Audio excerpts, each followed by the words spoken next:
Panama case کے باعث 3 ماہ سے اسٹاک مارکیٹ میں کاروباری سرگرمیاں ماند پڑی ہوئی تھیں، مگر گزشتہ ہفتے کیس کا فیصلہ آنے سے سرمایہ کار پاکستان اسٹاک ایکسچینج میں مکمل طور پر متحرک ہو چکے ہیں۔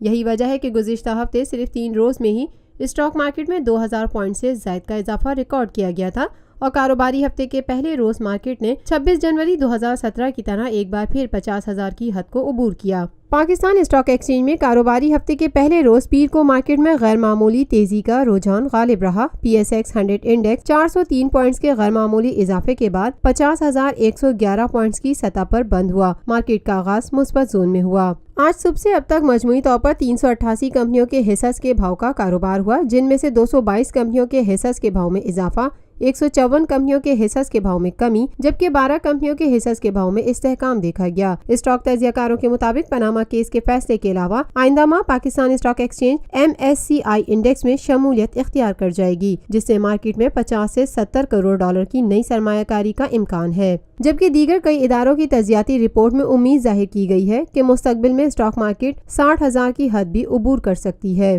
Lotus Lake Towers, a groundbreaking endeavor by Lotus Properties.